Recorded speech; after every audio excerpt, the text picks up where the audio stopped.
They told him to stop trying, because some people are simply not meant to succeed. But what they didn't know was that every failure was quietly building a man who would one day break every limit they believed in.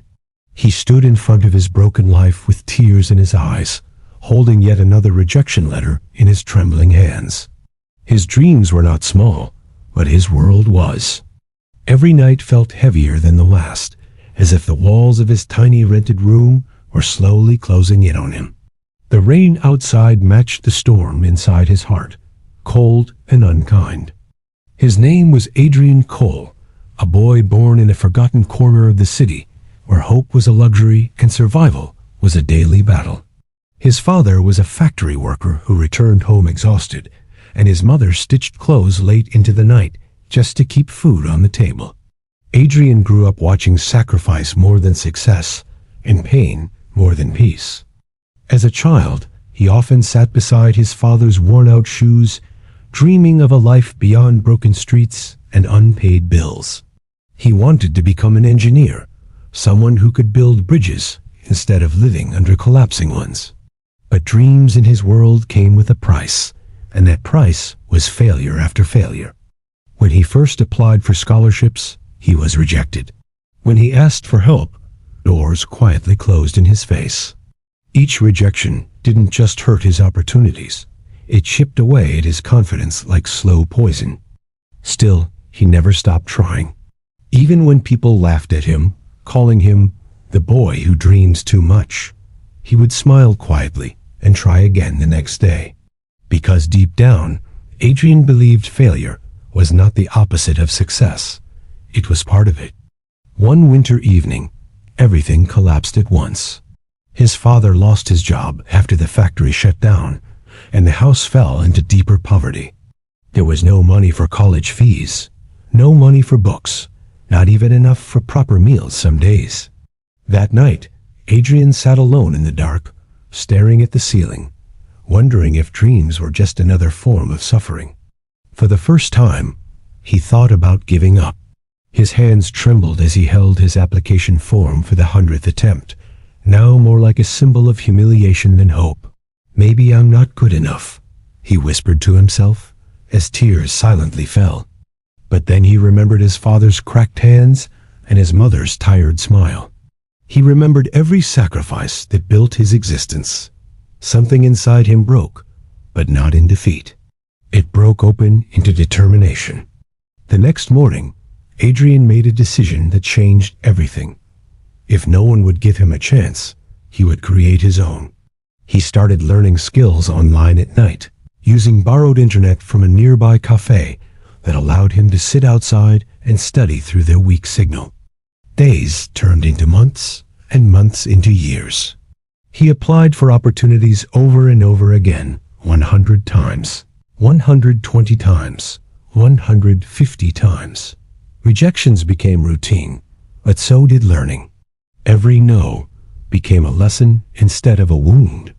People around him slowly stopped mocking him and started ignoring him instead, which somehow felt worse. But Adrian had stopped looking for approval. He was no longer chasing validation. He was chasing transformation. One day, while scrolling through another job posting on a cracked old phone, he saw something different. A small startup was looking for someone willing to learn, not someone already perfect. It wasn't glamorous, and the pay was almost nothing, but it was a door. Adrian applied immediately, his heart pounding like never before. This time, he didn't write about perfection. He wrote about failure 100 failures, each one shaping him. He wrote with honesty instead of desperation. A week later, he received a call. His hands shook as he answered. A calm voice on the other side said, "We don't usually hire people like you, but we want to meet you." For the first time in years, Adrian smiled without pain behind it. Walking into that small office felt like stepping into another world. It wasn't fancy, just a few desks and tired computers. But to Adrian, it looked like opportunity itself. He was given a chance to prove himself, not because he was the best, but because he had survived the worst. At first, he struggled. He made mistakes, missed deadlines, and doubted himself again. But this time, he didn't quit. Slowly, he began to rise. His coworkers noticed something unusual about him. While others complained about pressure, Adrian stayed late, learning, fixing, improving. He wasn't the smartest in the room, but he was the most persistent. And persistence has a way of becoming power over time. Months passed, and Adrian's work started speaking for itself. He began solving problems others couldn't. He turned broken systems into working solutions. The same boy who failed 100 times was now becoming the person others depended on. One evening, the company faced a critical issue that threatened a major client. Panic spread through the office as deadlines collapsed. Adrian stayed behind when everyone else left.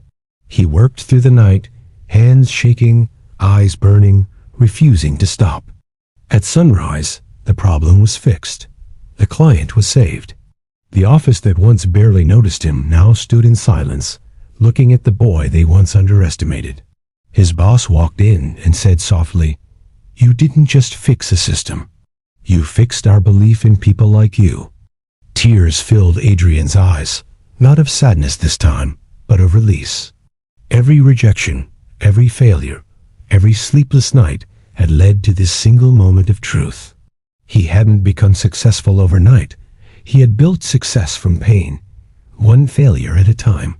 Years later, Adrian became a respected engineer and mentor for young dreamers.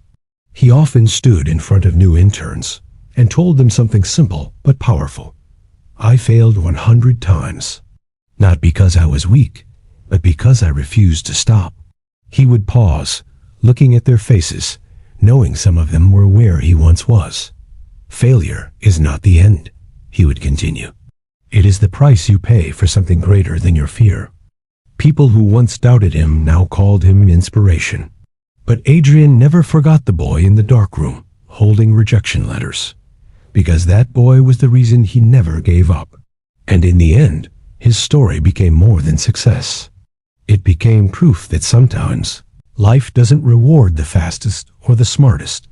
It rewards the ones who refuse to quit when everything tells them to stop. The same 100 failures that once broke him became the foundation that built his entire life.